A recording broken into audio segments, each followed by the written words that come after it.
Welcome to the Science of Success. Introducing your host, Matt Bodnar. Welcome to the Science of Success, the #1 evidence-based growth podcast on the internet, with more than 3 million downloads and listeners in over 100 countries. Do you feel like you don't have enough time and you're constantly in a state of reacting to external stimulus? How do you conduct a powerful monthly review that will unlock opportunities for growth, focus, and improvement? In this episode, we go deep into all of this and stacking powerful mental models, harnessing best practices, and optimizing your entire life with our guest, Sebastian Marshall. I'm going to tell you why you've been missing out on some incredibly cool stuff if you haven't signed up for our email list yet. All you have to do to sign up is to go to successpodcast.com and sign up right on the homepage. On top of tons of subscriber-only content, exclusive access, and live Q&As with previous guests, monthly giveaways, and much more, I also created an epic free video course just for you. It's called How to Create Time for What Matters Most, Even When You're Really Busy. Email subscribers have been raving about this guide. You can get all of that and much more by going to successpodcast.com and signing up right on the homepage, or by texting the word SMARTER to the number 44222 on your phone. If you like what I do on Science of Success, my email list is the #1 way to engage with me and go deeper on what I discuss on the show, including free guides, actionable takeaways, exclusive content, and much, much more. Sign up for my email list today by going to successpodcast.com and signing up right on the homepage. Or if you're on the go, if you're on your phone right now, it's even easier. Just text the word SMARTER, that's SMARTER, to the number 44222. I can't wait to show you all the exciting things you'll get when you sign up and join the email list. In our previous episode, we discussed how to train yourself to think and act like a spy with lessons from a real-world expert. In the game of spycraft, the stakes couldn't be higher, and one mistake may land you dead or in a foreign prison. In that deadly crucible, only the best ideas survive. We crack open the secrets you can use to influence, develop relationships, and create a bridge with anyone that you meet with the die-hard rules from the world's top spies with our previous guest, Jason R. Hansen.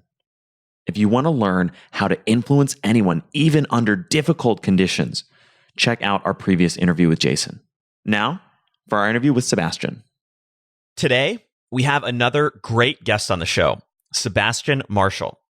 Sebastian is an author, entrepreneur, and founder of Ultraworking.com. His blog, SebastianMarshall.com, has been read by over 500,000 people from a wide range of industries and walks of life.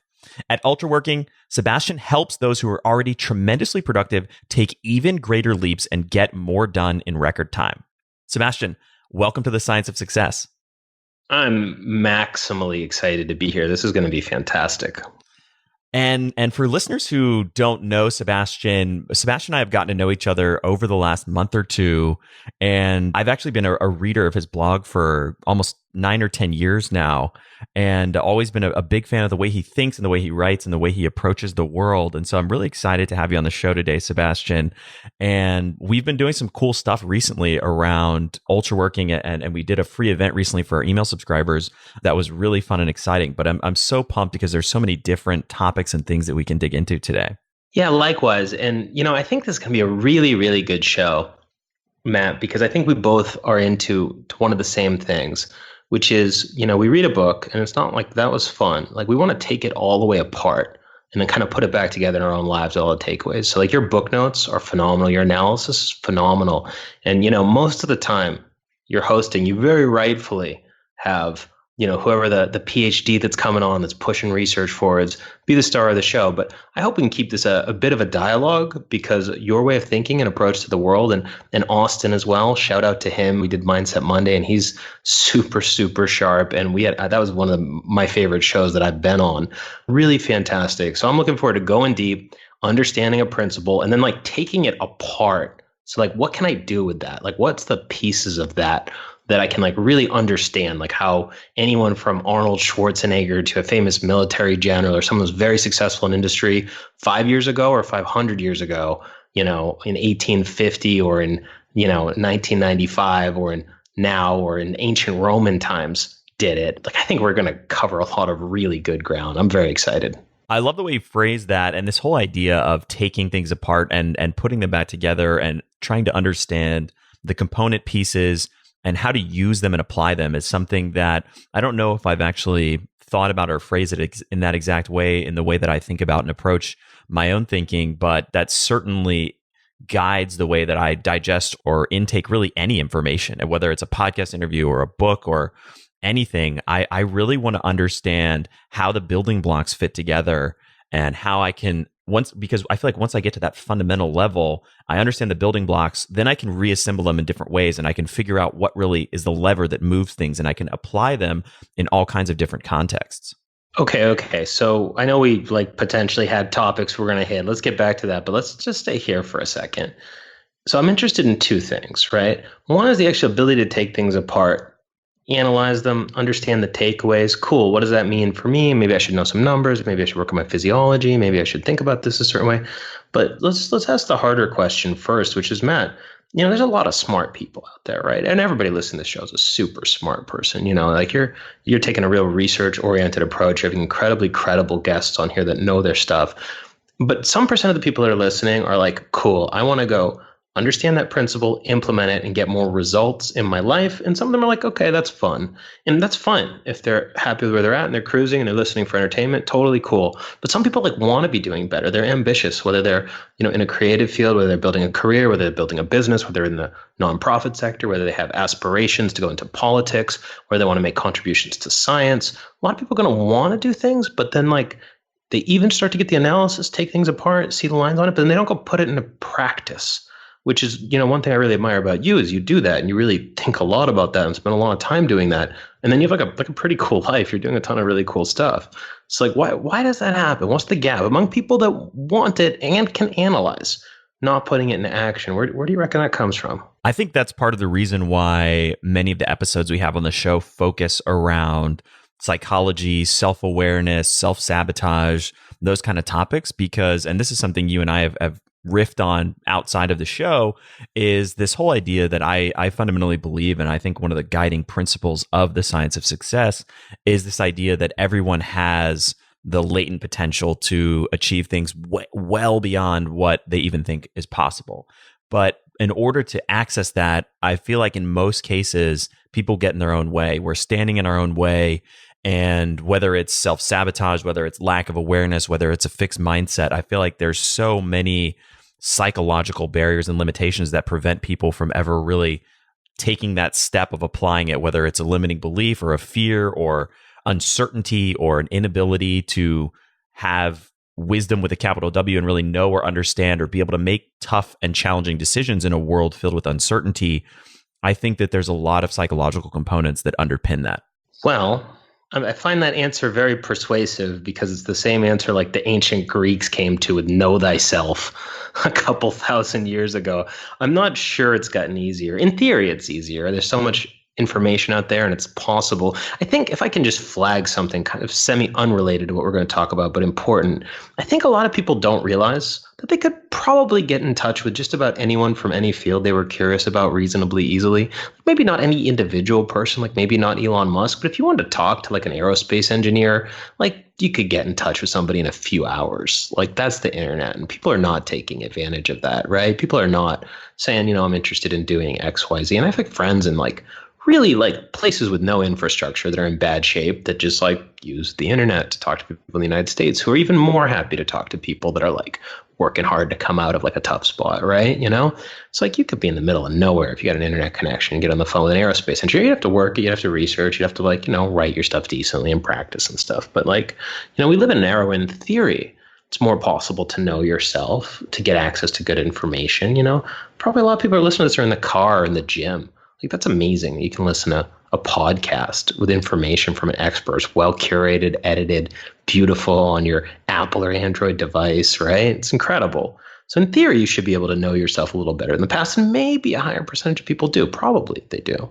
But still, that's kind of the barrier, isn't it? Know thyself and wisdom, not like moralizing, opinionated wisdom, but just like, wisdom, like knowing what's up. Yeah. And I think that the theme of self-awareness is probably the single most recurrent thing that comes up on the science of success. And we've interviewed everybody from professional poker players to astronauts to neuroscientists, hostage negotiators, people who are experts across a huge domain of fields. And again, this notion that self-awareness underpins growth is almost ubiquitous. And so to me, that piece of the puzzle is so important.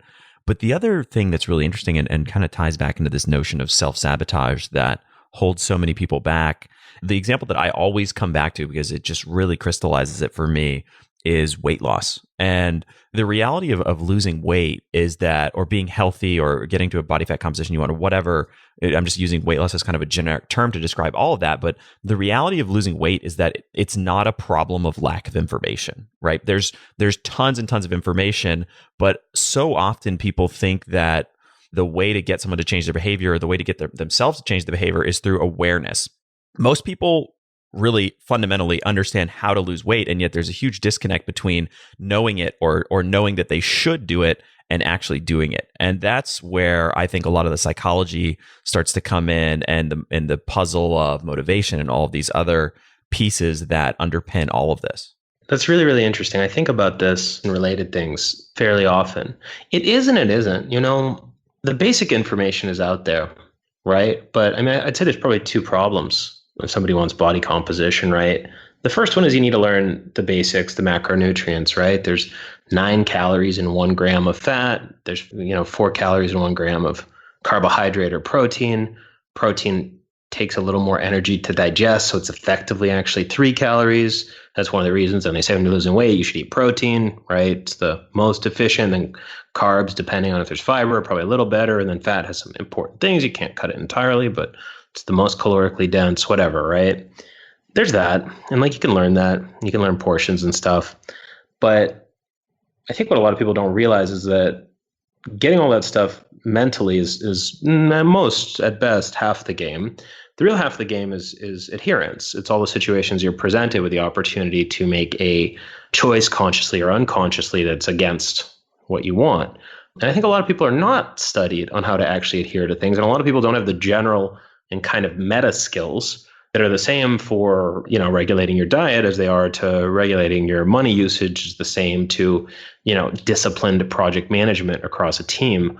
If you're an entrepreneur, obviously there's particular peculiarities about these spaces and they work a little differently, but a lot of the fundamentals are quite similar.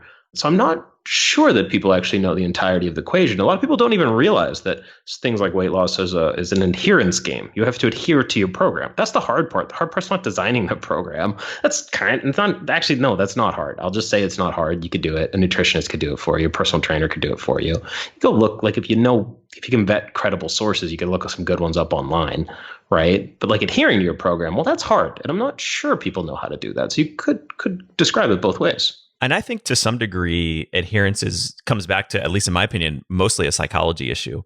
But this zooming out, this makes me think about fundamentally the skill set of how to think or how to make decisions. And if I think about the weight loss example, people spend the majority of their time trying to get the perfect information or trying to get as much information as possible to create this absolutely perfectly crafted strategy for losing weight. But the reality is, if you just took something that was good enough, if you just started doing some basic cardio, cleaning up your diet a little bit, that would probably get you 90% of the way there with extremely basic, extremely simple tactics. But the big barrier to a lot of people implementing that is that they haven't developed the thinking infrastructure or the decision-making infrastructure to be able to assess the situation like that and understand what the important decision factors really are that are actually going to create the results they want in their lives. Well said. And I see what you mean about psychology now. You're actually not talking about a honed in slice of psychology. You're talking about it in the most broad and holistic sense, which is, modeling and understanding yourself and other people over time and understanding your own behavior and where that comes from and what's going to prompt it and shape it. That's interesting. A lot of people, when they talk about psychology, they think about like psychology, right? Like they think about like a psychologist with a degree from, like, right, a psychiatrist or something, right? But no, you're talking about it really like holistically and systemically, which is correct and more true. And, when you put it that way, actually, that makes a great point. And then as to the knowledge and the decisions, it's interesting. And you're right. It's like get started. Probably one of the reasons that it's hard, I would say, is that there's best practices. Some of the best practices are truly universal, or they at least apply to 80, 90, whatever, a very high percentage of people. And if that's the case, if it's either true for everybody or true for almost everybody, you should certainly start with them.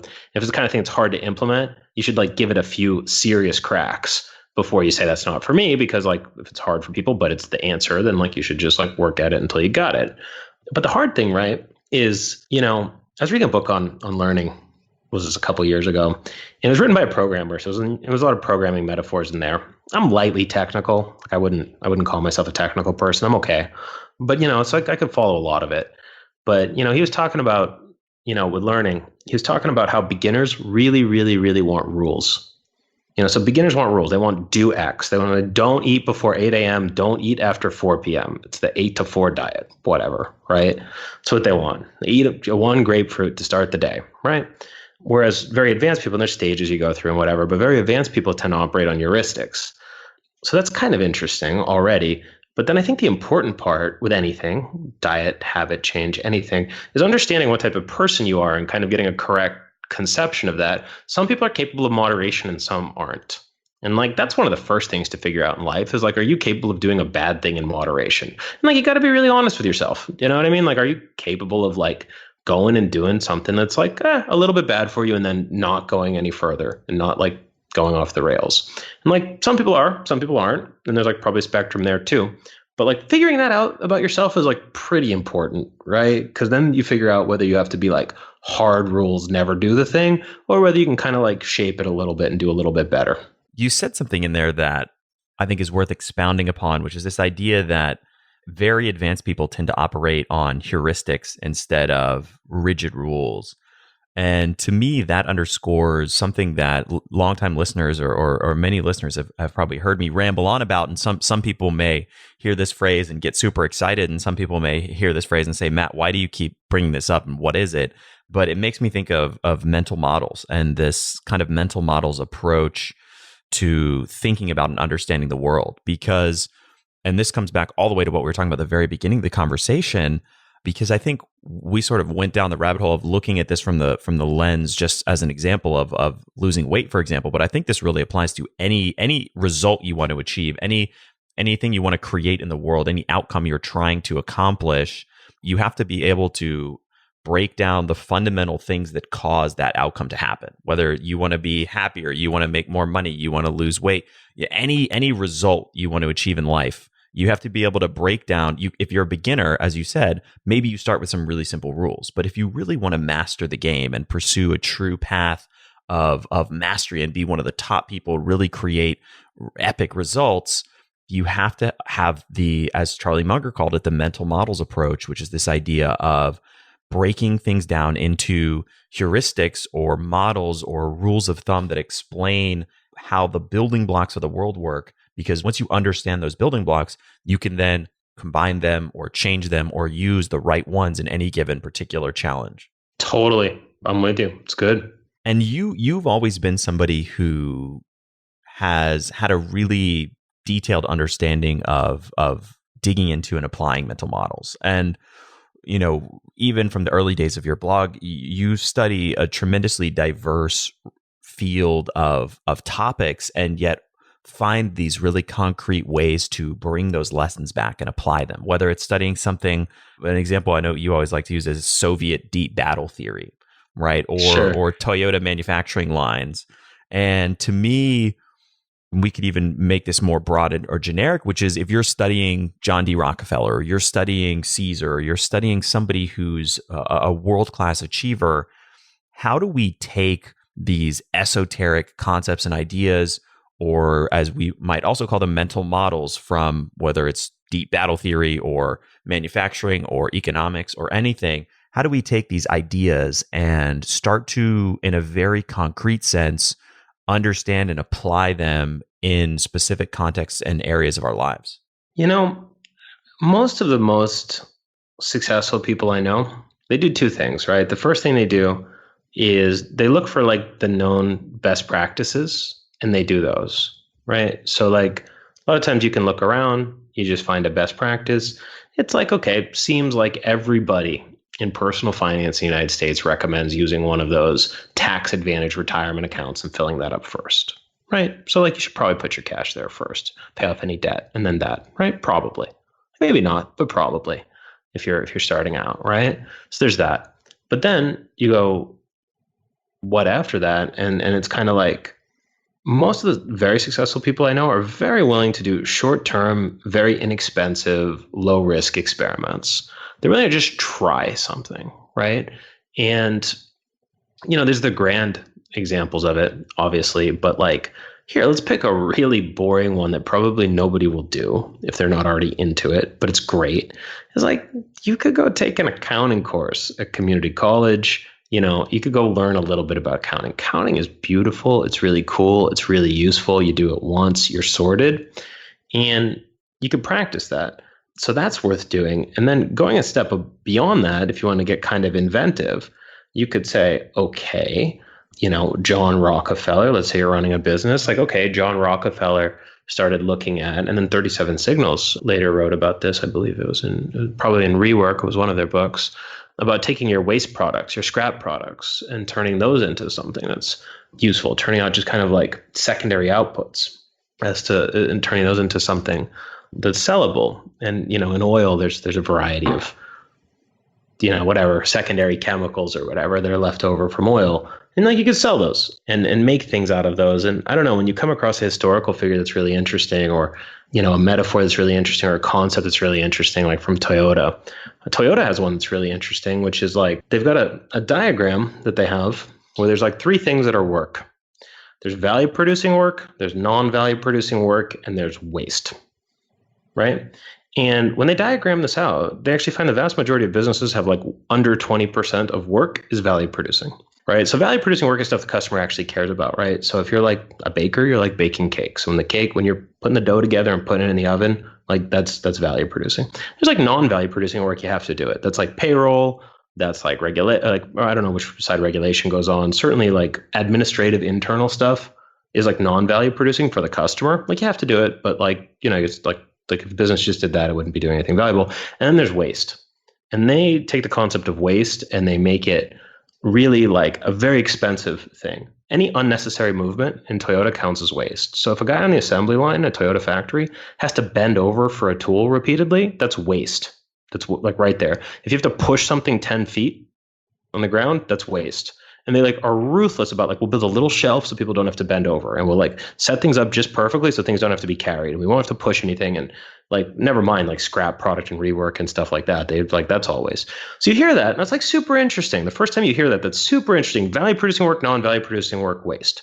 Very interesting. You hear that, you're a little smarter. Super good mental model. Taiichi Ohno wrote a great book. He was the chief engineer at Toyota, or one of them, and great book. It's like the systems something, or the Toyota production system. Taiichi Ohno, genius. So you hear that and you're like a little smarter. You're like, oh, what do I do that's value producing? What's not? But I think you go a step further if you really want to get the results, and you say, how do I track for a month or even a week what work I do actually produces value? What work do I do that doesn't produce value? And what do I do that's wasted? Right? And you track that for a week and a month, and you come up with whatever method you do that is. And you try it out. And I guarantee you'll learn something interesting if you try to do that. And like, oh, well, how do I set it up? What do I do? It's like, you're doing an experiment. You kind of can't do it wrong. I mean, it might be more or less productive, but like, you just do it. Maybe not everybody wants to do that. Maybe not everyone has the time to do it. Maybe somebody's in an intense university program, or they're in a really demanding job right now, so they don't have time to do these kind of crazy little things. But just a tiny little bit of time of like, you learn the mental model of Toyota, mental model: value producing work, non-value producing work, waste. Boom. Like, remember that. You're smarter. You'll just notice some things like, oh, they're doing a lot of paperwork over there. That's non-value producing work, right? Like, oh, that person had to run back and forth 3 times. Like, that's waste, right? You get smarter, right, when you know that. But then you go a step further and you're like, if I want to really experiment with that, what do I do? And like, try to classify your own for a week or a month. That's really interesting. I think that's a great and practical way to start thinking about these interesting concepts, because I think I know I certainly have had this experience, and I think a lot of my listeners probably have a very similar experience, which is you read a fascinating book or you listen to a fascinating podcast, and you hear 2 or 3 or 5 or 10 ideas that seem really exciting, and a lot of times, those go in Evernote, or they go somewhere, and then they sit there and then they never get applied. But this notion of doing short-term, low-risk, inexpensive experiments, which is in and of itself is another mental model, is a great idea, and one that I certainly will apply to principles and concepts and notions that I find interesting. Do you have a specific example or instance of a principle that you found really interesting that you tried an experiment for, whether it was successful or not? Constantly. I mean, I'll tell you what I do is every month, at the start of every month, I'll actually draw up a theme and a policy for that month. And I'll try it out for a month. There'll usually be 5 to 7 supporting elements, maybe something I've done before, maybe something I haven't. That seems like a good idea. And at the end of the month, I'll evaluate which to keep. And I keep a fraction of them, because you can't run too many kind of protocols or habits, right? You can run a lot of them, especially if they're true habits. But like there's an overhead cost to that, right? So I experiment on a monthly basis with things, and those vary tremendously. Sometimes they're very expansive and experimental. Sometimes they're very consolidationary, where let me just get back to just really good eating, sleeping, working out, starting the day strong, whatever. So, it goes across the spectrum from the most fundamental of fundamentals to the most experimental out of experimental. But I do that on a monthly basis. I think the month is a nice time to do that. You do an analysis at the end of the month as to how it went, start of the month, draw up a new policy. Yeah, I mean, I'm always looking for those, and if it doesn't go well, it's a month, not the end of the world.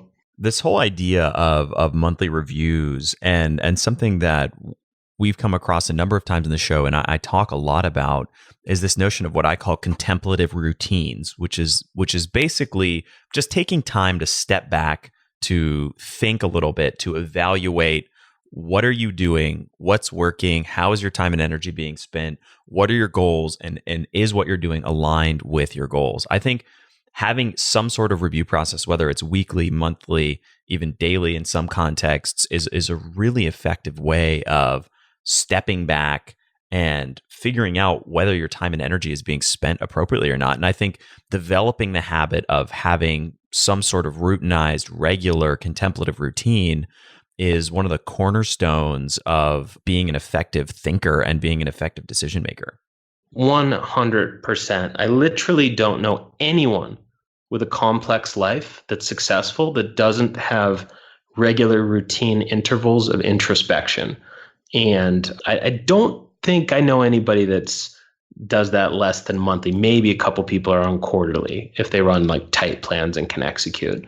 And a lot of the most successful people I know have daily introspection as part of it. That can be as simple as filling out a few questions at the end of a day. I think the week is a very elegant time to do that. I mean, if you're not putting in an hour a week, like, hey, what's going on? What should I be doing about it? Like, that's scary. Like, I 100% agree with you. And I have those on the daily level, the weekly level, the monthly level, hard. And I do a little bit around the annual level. I don't do quarterly. I do monthly. But yeah, that's really important and really true. Anybody here that like doesn't have a single time, like if you only have weekly, you don't have daily, you're all right. If you only have daily, you don't have weekly, like you're probably all right. You know what I mean? You might be missing a little bit, but it's all right. If you just do monthly, that's still going to catch some of it. If you don't have anything, like that's like, I'm not gonna say it's an emergency, but it's like if you are ambitious, it's probably an emergency. You got to start studying your life, seeing what's going well, making sure it continues to happen, seeing what you don't really like and making adjustments. That's essential. It's absolutely essential for everyone to get. It reminds me of an email I got recently from a listener who said that he felt like his life was a state of constant reactivity, never had any time, never had any ability to do anything, was just being bombarded and couldn't create any space. And through a couple of the interviews on the show, he was really able to just start and gain a little toehold with 1 hour of journaling or contemplative thinking about his goals and his life and what he's doing. And that the amazing thing about these contemplative routines is that once you start, they compound on themselves and build, because that enabled him to get a little wedge and see, okay, maybe I shouldn't be spending 3 hours a day on Facebook. And that was actually what he was doing, is getting caught up in the news feed and all this other stuff. Yeah. So busy. I don't have time to do what I want. Busy spending 21 hours on Facebook a week. I really don't have time to do anything. But if you never step back and look at it and analyze, how is your time being spent? How are your activities aligned with your goals? You're never going to know if you're on the right trajectory or not. And I personally, I do it on a weekly basis, and then also probably a quarterly basis at a broader review. But every single week, I'll look at all of my goals, that the big picture, long-term goals that I've set for myself, and I will determine, what am I doing every single day that week that's going to materially move the ball forward on my major goals and priorities. And I'll set specific MITs, or most important tasks, on each of those days to ensure that the progress is happening and the actions being taken on those particular goals and activities. I love it. We are singing from the same song sheet. And, I've got some pretty advanced tech that some of it's a little bit advanced that does some really cool, sophisticated stuff to help people track and measure and improve stuff. But, the dead simplest weekly review, I experiment with a lot of formats. And people ask me, how do I have a good weekly review, right? And you want to hear like the best, simple get started. I have an advanced, crazy weekly review, but if I get too busy, you want to hear my weekly review? It's so simple, but it's incredibly powerful. You want to hear this? I got like the best one. Everyone doesn't have one, can have it. All right. It's 3 questions. You write them down and you answer them, right? It's 3 questions. One is, what's really going on? What's really going on? I italicize really. What's really going on? 2, so what do I do about it? 3, what matters, semicolon, what doesn't, question mark. What's really going on? So what do I do about it? What matters, what doesn't? And I think that's really pretty good, because if your life is just cruising, that's like a 5-10 minute thing. What's really going on? Everything's great. So what do I do about it? Keep it going. Oh, make sure I only went to the gym twice last week, go 3 times this week. So what matters, what doesn't? Oh, the stuff I'm doing matters. Stuff I'm not doing doesn't matter. Great. Right. But if like things are a little messed up, that could be a prompt for an hour of introspection, 2 hours of introspection, kind of really listing it out, making a list of everything that you're somewhat committed to and crossing off the stuff you don't want to be doing on the doesn't matter list, and thinking like, hey, this thing matters that I'm not doing. How do I do it? So that's, if you don't have it, start there. That's I think it can't get much simpler than that and cover all the bases. But that's the get started with a weekly review. Write down 3 questions, answer them. There's advanced stuff, but that does a lot. Yeah, I love that last question, because in essence, it starts to get at the 80-20 principle and trying to figure out what's really creating the results you want in your life, what's creating the results you don't want, and how do you start to shape your actions so that you can cut off or remove the things that are creating negativity and spend more time and energy on the things that are actually working. And one of the things that we give away to everybody who signs up for our email list is a free guide, a video course on how to use the 80-20 principle. And that entire course, for listeners who haven't done it or people who haven't joined, is essentially a done for you contemplative routine that, even if you just do it one time, will showcase and show you all kinds of opportunities of wasted time, of areas of new focus, of things that you should be doing. And to me, that's a routine that I do on a regular basis to try and really determine how I'm doing. Am I aligned with my goals? What's working? What's not working? What matters? What doesn't matter? As you put it, I think all of these questions in some kind of regular format are vital to achieving any sort of outcome.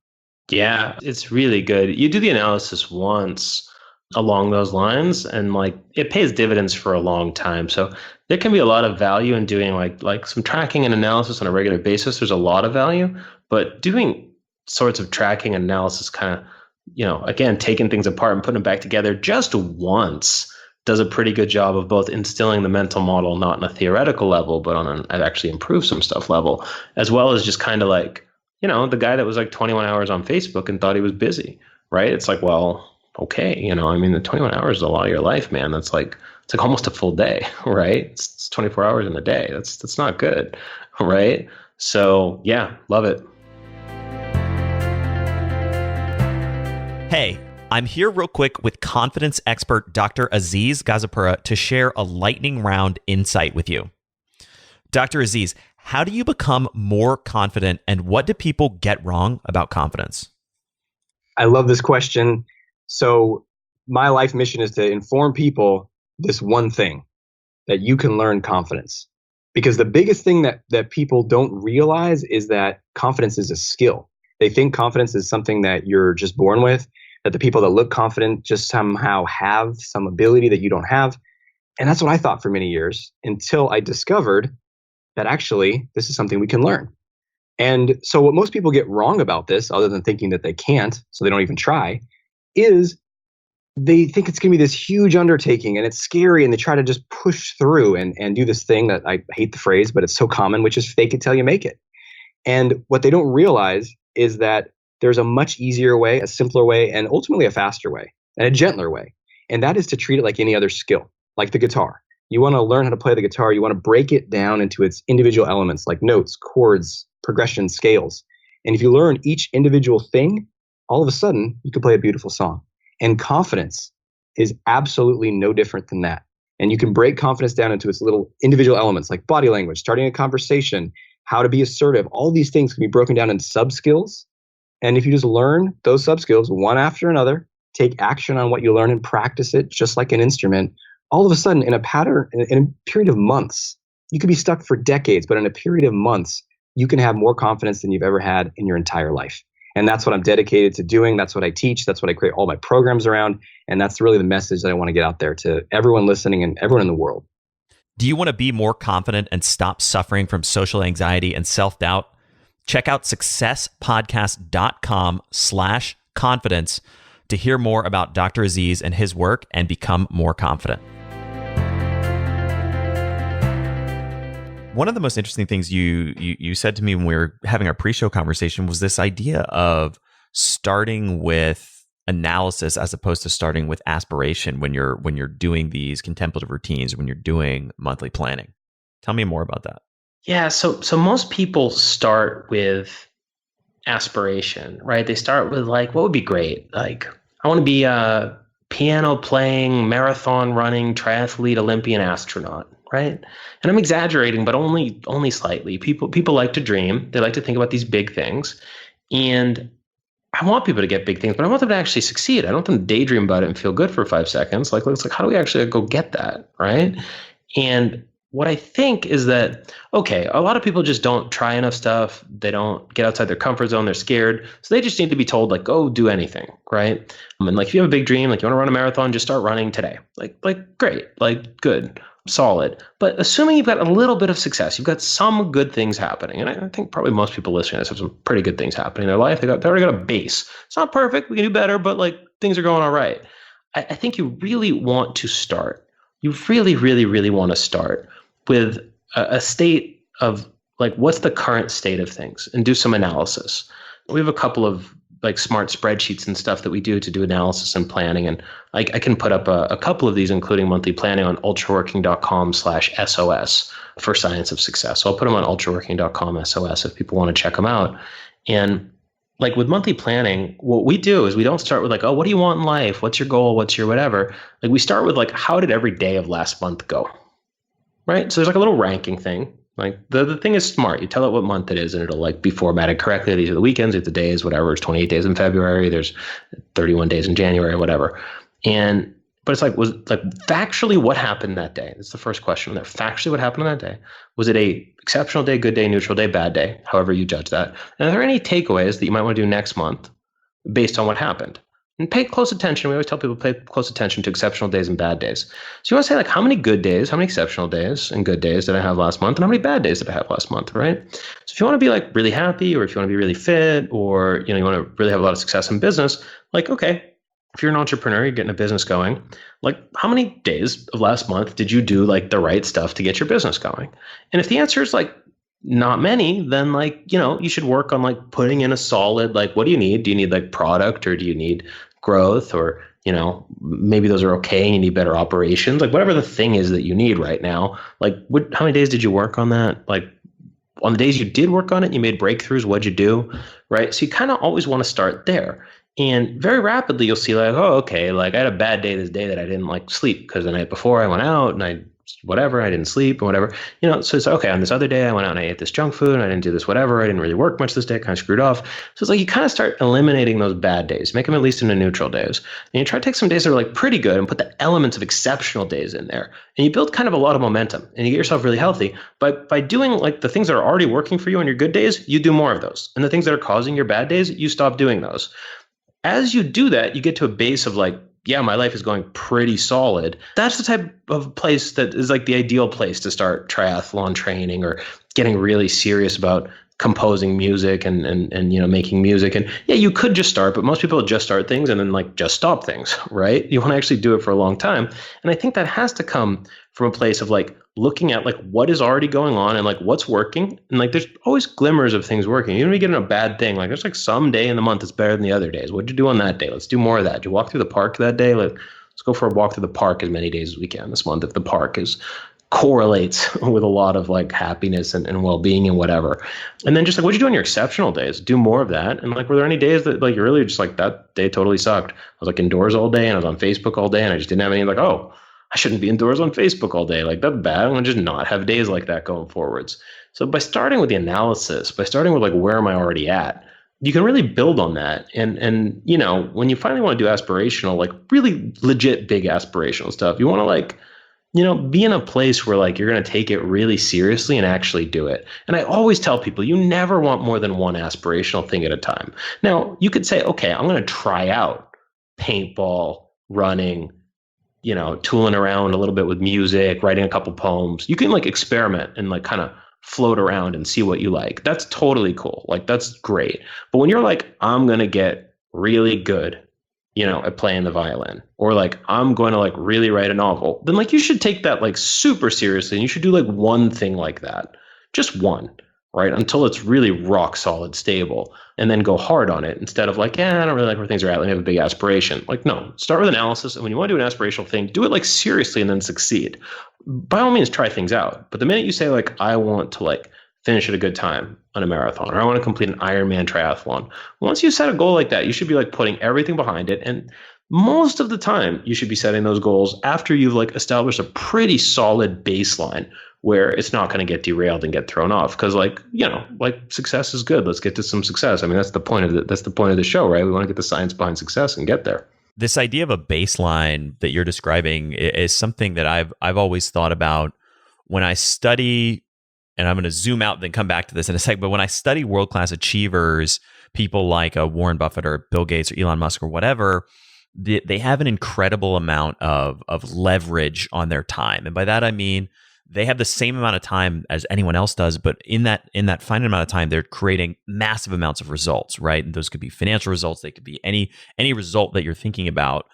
What happens is when you start with these basic routines, these contemplative routines, like a weekly review or a monthly review or an 80-20 analysis, you carve out a little bit of space and you start to do the analysis that you said is so important, Sebastian, and begin to carve out more and more and more space. But what happens is you do that once and you gain the benefits for a long time, but you can keep repeating it and you do it again. And so now you've carved 20% of the noise and the BS out of your life the first time you do it. But then you do it 3 months later and then suddenly you have this new platform and you carve 20% more of the BS out. And that's how leverage starts to stack over time after you've established somewhat of a baseline and conducted and gotten in the habit and the routine of having these regular reviews. That's when you really start to see these incredible compounding effects that truly create leverage in the results that you're achieving in any activity that you're involved in. Yeah, and that's one of my favorite mental models right there. That's compounding, right? So you multiply things, when results multiply by each other and then they multiply based on them, then that's really good. And, to take a different one, if we want to use a math kind of metaphor for life, so there's a couple of things people can do, right? One of the biggest things in life that I think is really, really good is when you would have a negative day, when you have a day that's hostile to your goals, where you would go backwards, if you could turn that into a neutral day instead of a negative day, right? I think that's really good. And if you have a day where you're like pretty good and you can make that an exceptional day, like you move that and yeah, that's really good. And like, yeah, the more you like remove kind of junk out of your life. And like, here's the thing, right? A lot of people are like, oh, I don't want to remove junk from my life. But like, how do I put this? If there's a bunch of junk in your life, you kind of don't have space for like good stuff in your life, right? You know what I mean? Like if you're spending all your time like on Facebook, like then you're spending that time and like I don't know, like if you made some like really cool friends that you got along super well with and like really had a great time hanging out with them, that would almost assuredly be more fun than being on Facebook, right? I think we can say that pretty safely. So as you say, cut the junk, right? And then establish a higher level routine, get able to get more output per hour, set a baseline of that. Don't go backwards on your bad days. And it's like kind of an iterative process. It's not like a snap your fingers thing. I think a lot of people really look for like one thing that'll turn it around. And, like the good news and the bad news is there's like thousands of good things you could do. And the more of them you stack up, the better and better you get. Like Elon Musk doesn't have like one magic trick. He's doing like 1,000 things right? So he has like a baseline understanding of engineering, of physics, of finance, of capital, of people, of teamwork. Like he learned all these things and like, you put together all that stuff and a bunch of other stuff and like you can build rockets, which is really cool. But you need a lot of things. You need to understand capital, you need to understand regulation, you need to understand, teamwork and getting good people and recruiting and like in a physical space and, material science and like all this stuff. And, but you could slowly build those over time. Elon Musk wasn't Elon Musk. He was just like a guy, right? And like he just went out and did it all. And that's really cool. And that can be, as deep as, learning advanced physics and material science, or that can be as simple as like, like how do I like kind of lock down how I start my morning and start it really strong? And, like how do I like ensure that I'm learning regularly? How do I get the good insights out of things? Like I love your book notes, Matt. And I think we'd be remiss if we didn't talk about them. You have like some of the best book notes I've ever seen. Like you just tear insights out of books more metaphorically than literally.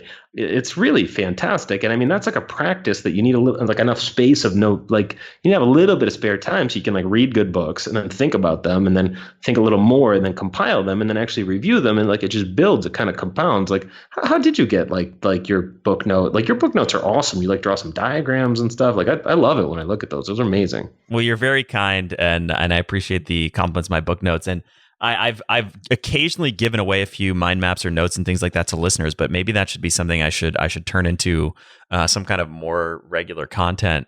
But the way I actually, and this is essentially using the same sort of vocabulary we've already been using, this is basically a contemplative routine or a learning routine that I developed and kind of baked into my weekly architecture, which is I try to spend 1 hour a day on what I call super learning, but that's for a particular reason, but it doesn't really matter what you call it. But I try to spend 1 hour a day, and actually each day of the week I have a specific activity that hour is dedicated to. So a couple days a week, that activity is dedicated to any sort of learning or information consumption, whether that's reading, whether that's podcasts, whether that's some sort of course that I'm taking, something like that.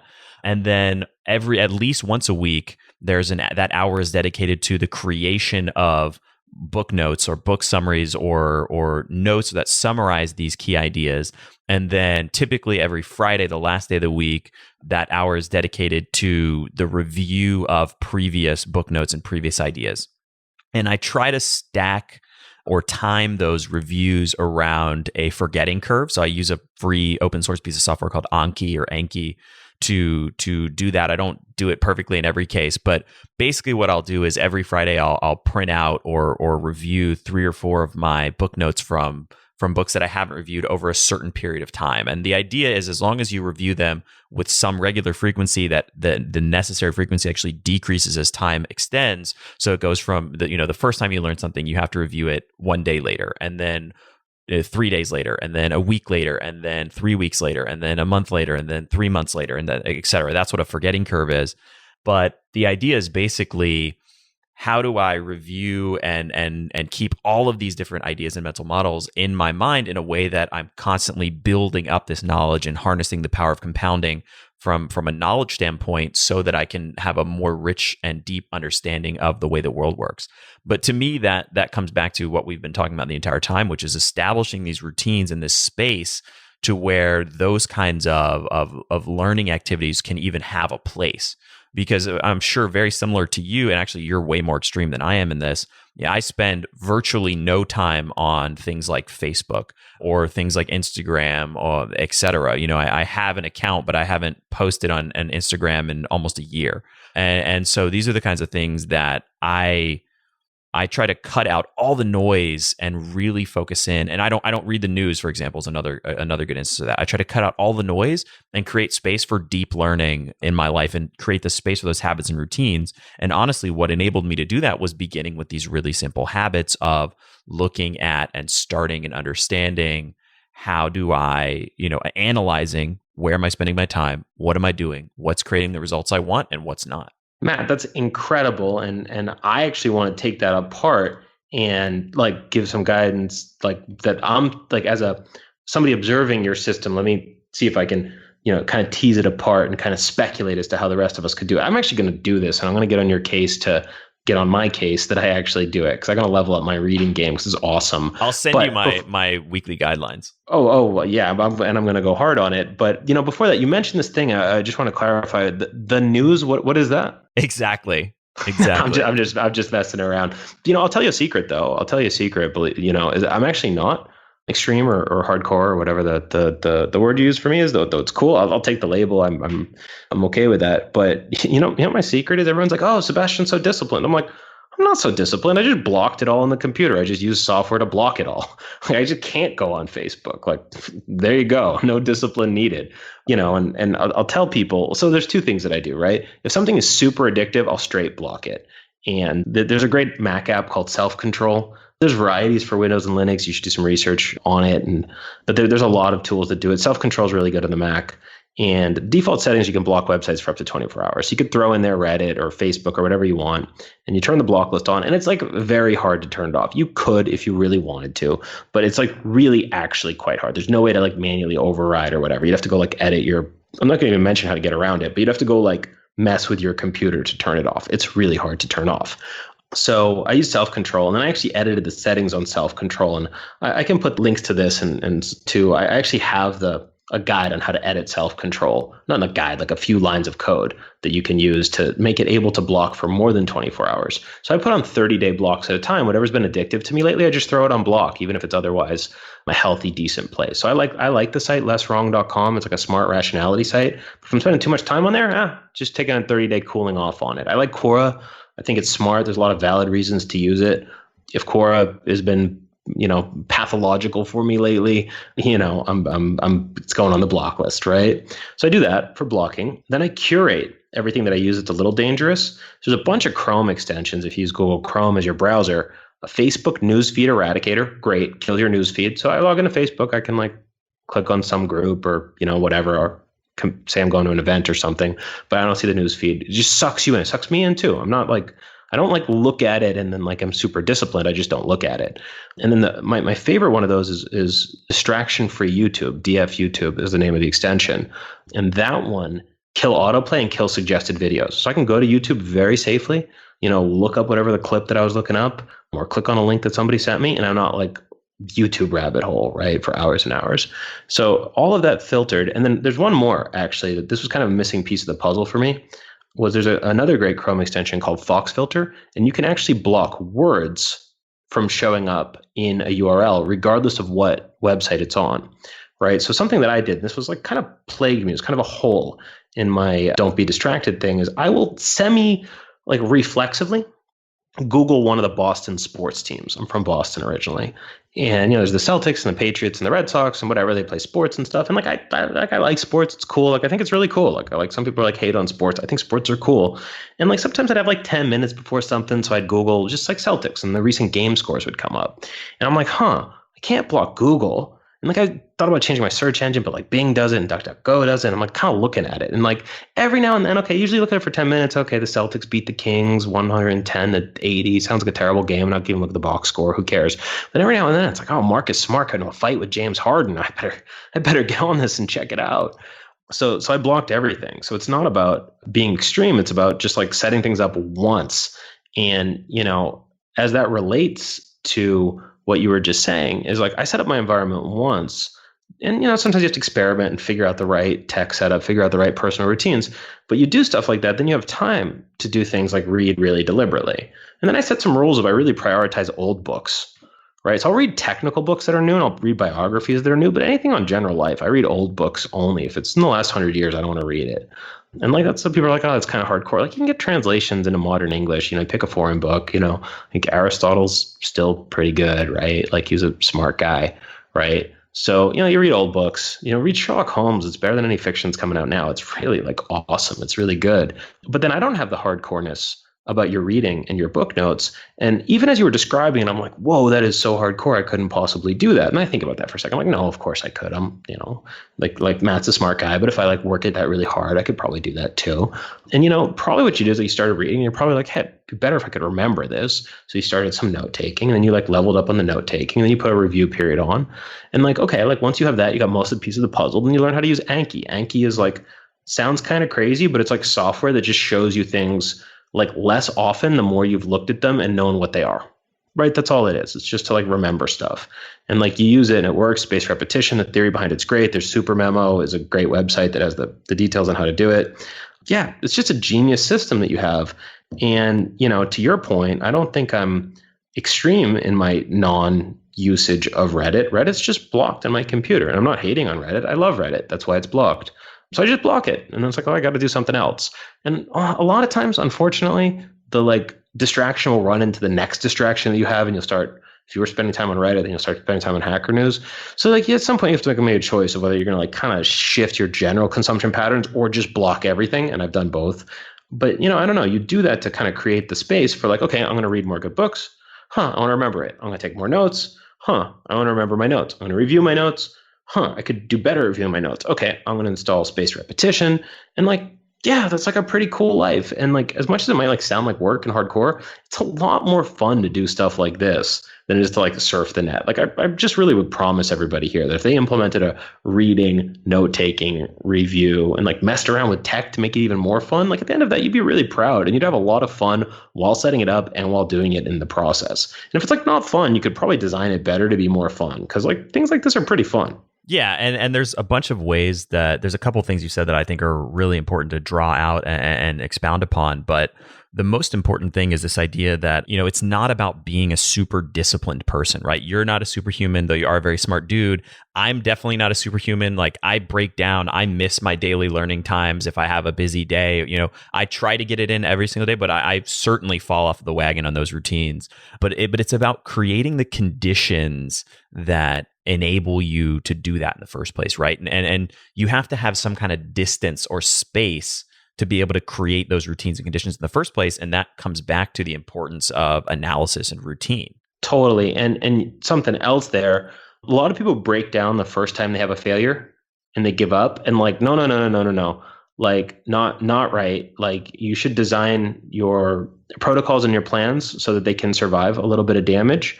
On baseline habits, I actually aim for a 70% success rate. And if I succeed more than 70%, I make them harder. So I'm always around 70% on my habits. And if I'm failing recently and I'm below 70%, I make them easier. I use something called a lights spreadsheet. You mark them yellow, red, or green based on whether you do them. So if I do this reading notes thing, that I think I will, it's really cool. And your notes are really out of this world. If you did publish more of them, I think that'd be very helpful. They're really, really great. I mean, like I've seen a lot of notes and summaries, but yours are like really like illuminated and there's like drawings and like it's like really, they're really, really good. If I'd like to try, I'm not going to draw. I can't draw, but like, like even the mind mapping thing, you've got like, they're really cool. But, I'll try the hardcore note taking with Anki thing. I'll give it a shot at least. It's great. I read a lot and I'd love to remember more of it. But I'll put that on a light spreadsheet. And if I get it, if I get it 5 days out of 7, that's about right for me. And if I'm getting it more than 5 days out of 7, I might make it a little harder until I'm kind of calibrated. Some things aren't like that. If you're like quitting smoking, you should like quit smoking 7 days out of 7. You should, so some things are like or die trying type habit, right? Like you really give it everything you've got. But I think doing that and then accepting that things go wrong, there's an okay book. It's not a great book called Elite Minds. And the guy's an Olympic, like he works with Olympic athletes. And the coach said, this is a great chapter in there. This is my favorite chapter in the book where it's like not an amazing book. It's like a pretty good book. Like he goes on these long anecdotes that are But there's this one thing here that's like super important, which he says, look, there's no 110%. in athletics. Say give 110%. No, that's wrong. There's like 100%. First off, that's like math and physics. Second, like 100% in athletics is like 100.1 is like dying, right? There's like the most the human body can do. And like serious problems go past that. You actually never want to go near that line. You don't want to get to 100. Maybe in the Olympics, you want to push yourself to 99.9 or whatever and leave it all out there. But you usually don't because it's like really bad for your body. Right. So he goes on about that. He says the ideal Olympic athlete, the reason people think there's give 110 is because most people are at 40 to 60%, even when they think they're trying. Most people are only giving 40 to 60% of what they're capable of, even when they think they're trying. I'll say that a third time. Most people, when they think they're trying as hard as they can, are only trying 40 to 60% of their max effort. He's talking about sports, right? Like if you're running, run as hard as you can. Like your hard as you can is probably 40 to 60% of your maximum ability. Like if you were getting like chased by a wild animal type thing, right? And he said Olympic athletes, he encourages the athletes to train at 80% of their maximum ability and to try to hit it as much as they can. But even Olympic athletes will miss 3 to 5 days a month. And like they're Olympic athletes, they're training all the time because they want to be like the fastest person on earth, the fastest swimmer, or the most accurate javelin thrower, or whatever, right? Like it's the Olympics. It's like the most competitive thing, right? But 80%, right? 25 plus days of the month. And if you could do that, that's Olympic level. And he said, the good Olympic athletes might be like 20, 27, 28 days of the month, whatever. So like, okay, that's like pretty hardcore. You got to give 80% of your max ability. That might feel like 110, 120, 130, 150, but it's not give 100%. And it's not don't miss any days. A lot of people collapse, right? After they miss a single day of their habit, it just comes down. And that's like, I think a sign of, and I don't mean this in like a mean way, but like in a factual way, I think it's a sign of immaturity, right? You just think that I'm going to get my thing perfect and it'll never break again. Like, nah, you're going to have like a really bad day at some point. Your thing is going to break and that's fine. You just get back on it the next day. And that's kind of the champion mentality. Like your days will go wrong. You'll do some analysis and introspect to fix them and don't collapse when things go wrong. Like just get back at it. And then there you go. And your system should ideally account for that. And you should know how to reset them after a bad day or even a bad weekend or even a bad week happens and just kind of get back in the game and keep at it. It's such a critical thing to understand and build your systems around the fact that humans are fallible. We make mistakes. We get distracted. It's not about turning yourself into this iron-willed superhuman. It's about understanding your own weaknesses and limitations, which in many ways comes all the way back to what we were talking about at the beginning of the conversation with the importance of self-awareness, but really understanding those and then crafting routines and habits and systems in your life and rituals in your life that take that into account. I got one that might be a good note to wrap up on. I bet you have something like this in your systems too, Matt. I think it's really useful to get really good at like clean slating whenever you need, right? To be like, okay, yesterday happened. It's over. On it now, right? And I call those fire breaks, right? You establish little fire breaks. And the more often you can be like, okay, that just happened. That was bad. Now I'm back on it as if that didn't happen. Or, hey, I just won. I had an amazing day yesterday. Clean slate. I'm back on it today. So you can kind of like cheat a little bit and keep it if you have positive momentum. Yesterday was great, so I'm going to have a great day today. But if yesterday was garbage, like yesterday's over, I'm going to have a great day today, right? And just kind of like wiping the slate mentally clean, right? Because people, kind of get stuck in whatever pattern they're in, right? And like some people are just like really like in a zone of their life right now. And for them, it's, maybe not as relevant. But like if you're like a little up and down, you're a little bit of a transition, maybe you're like a little bored in your grad school and it's like the last semester, or, you're in a job and you're like probably going to switch soon, but not quite yet or whatever. Like it's just kind of like get at it every day, right? And like have your systems such. For me, when I do my weekly reviews at the end of Saturday, it's as if the last week didn't even happen. Not true. I pay attention, but like, it's like, okay, now I start my weeks on Sunday and I end them on Saturday. It's like, okay, it's Sunday. I'm on it. What am I doing this week? And I do that like double strong at the end of months. And I do that to some extent during the day and even at the half day mark. I actually redo, similar to a morning planning session. I do that again at the half day mark. And my afternoon productivity picked up a lot when I do that. So it's like, even if the morning is kind of shot or kind of crazy or whatever, it's kind of like, okay, no, that's over. What am I doing in the afternoon today? Like I can typically hit 1 to 2 milestones that are significant in the afternoon and then do a couple small things. And like I plan it out. If the morning was great, great. I still want to get on it and crush it in the afternoon. If the morning was just, well, the morning's over now. Time to get to the afternoon.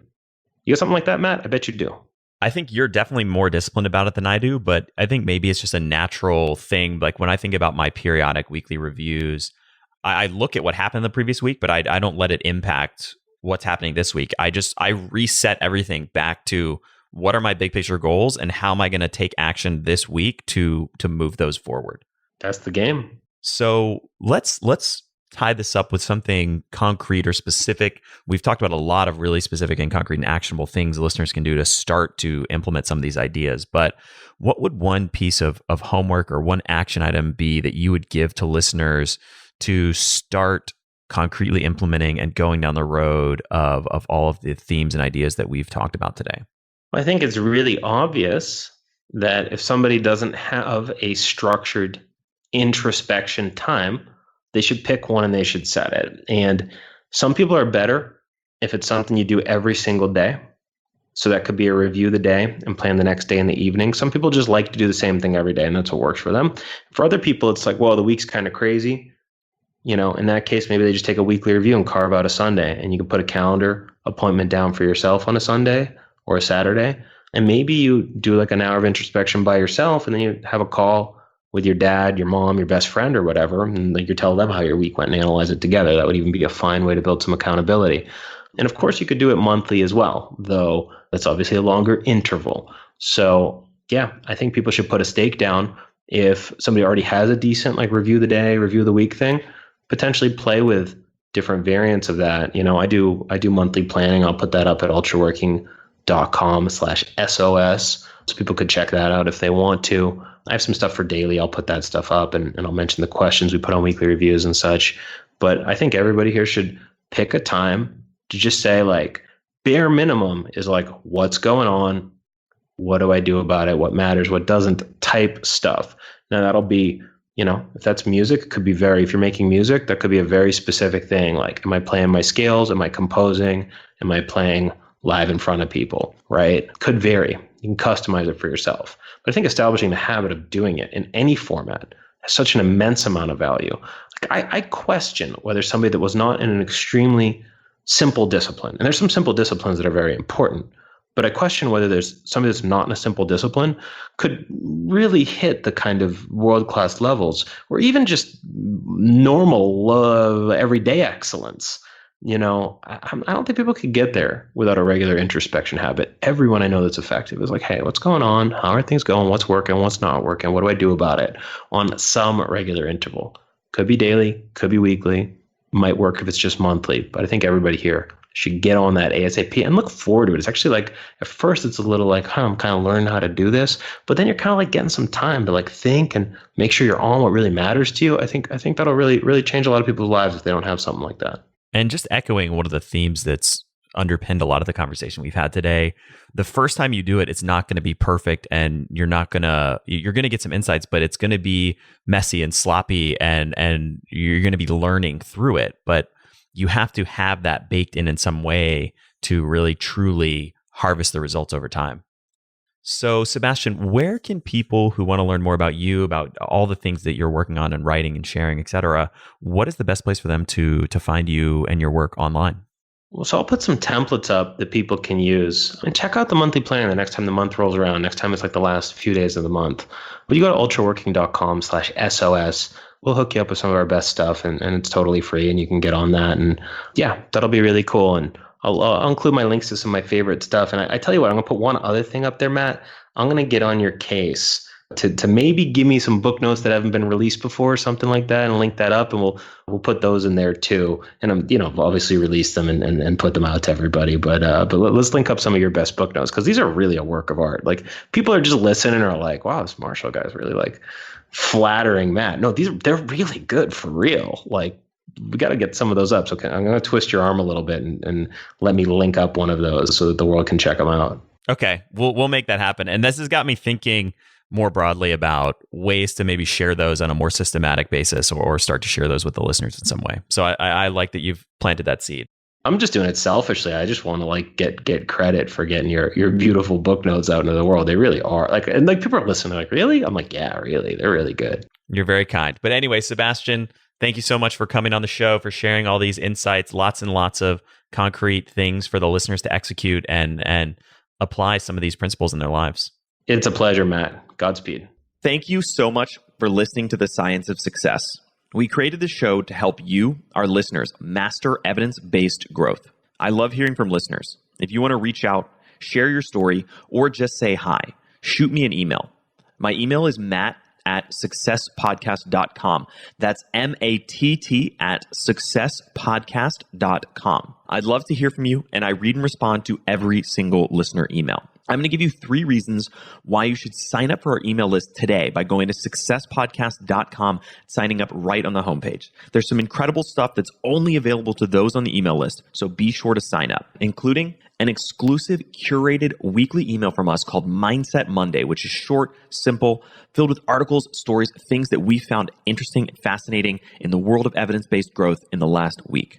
Next, you're getting an exclusive chance to shape the show, including voting on guests, submitting your own personal questions that we'll ask guests on air, and much more. Lastly, you're going to get a free guide we created based on listener demand, our most popular guide, which is called How to Organize and Remember Everything.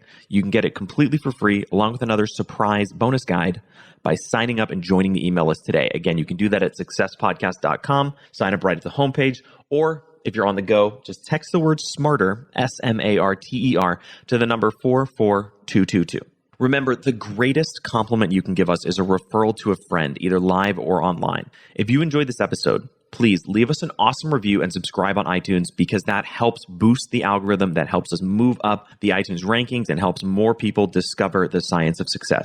Don't forget, if you want to get all the incredible information we talk about in the show, links, transcripts, everything we discuss, and much more, be sure to check out our show notes. You can get those at successpodcast.com. Just hit the show notes button right at the top. Thanks again, and we'll see you on the next episode of The Science of Success.